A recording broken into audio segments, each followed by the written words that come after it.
হাজি সাহেব বাইরে থাকলে একটু ডেকে দিন তো। আচ্ছা আপনি দাঁড়ান, নামাজ পড়ছে, আমি ডেকে দিচ্ছি।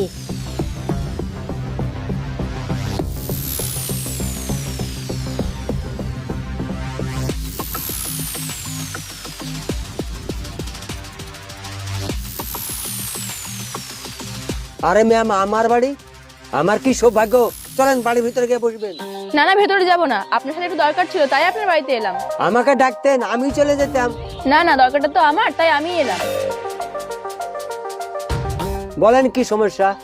আপনি নাকি মাইনুলের কাছ থেকে টাকা নিয়েছেন কিন্তু তাকে জমি দিচ্ছেন না। একদম ভুল কথা ম্যাম, ওদের কথা বিশ্বাসই করবেন না।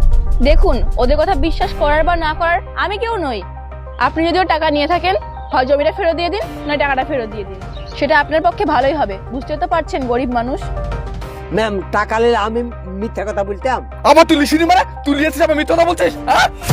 আই মুখ সামলে কথা বল। দেখেন ম্যাম, ওর মুখের ভাষা কিরকম। হ্যাঁ, তুই এভাবে মানুষের সামনে চিটারে কথা বলছিস, ওই বলে তুই হজ করে এসেছিস? এই তো চরিত্র না। মাইনুল, তুমি চুপ করো, আমি দেখছি ব্যাপারটা। ম্যাডাম, আপনি জানেন না গ্রামের একই জমি কতজনকে বিক্রি করে মানুষকে ঠকে খাচ্ছে তা। এই মুখ সামলে কথা বলবি। ম্যাম দেখেন, ওর মুখের ভাষা কিরকম, এবার কিন্তু খারাপ হয়ে যাবে বলে দিলাম। হাজি সাহেব, ঝামেলা করবেন না, বিষয়টা একটু ভেবে দেখুন।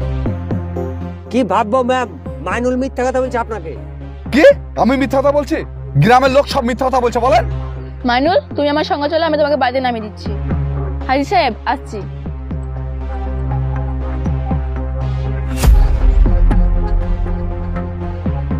ম্যাডাম, আপনি বিশ্বাস করেন আমি কিন্তু টাকা দিয়েছি।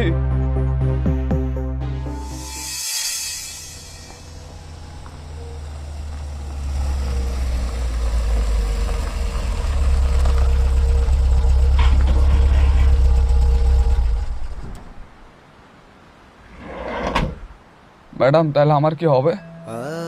দেখো, আইনত তুমি জিততে পারবে না, তো আমার মনে হয় মাথা গরম না করে চুপচাপ থাকাটাই তোমার পক্ষে ভালো হবে।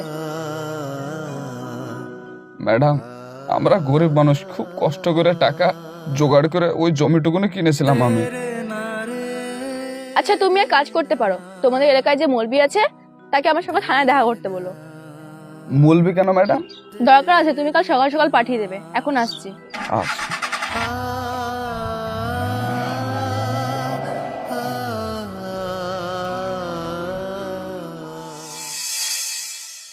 আপনাকে একটা কারণেই ডাকা, মাইনুল হয়তো আপনাকে সবটাই বলেছে। হ্যাঁ বলেছিল জমির ব্যাপারে।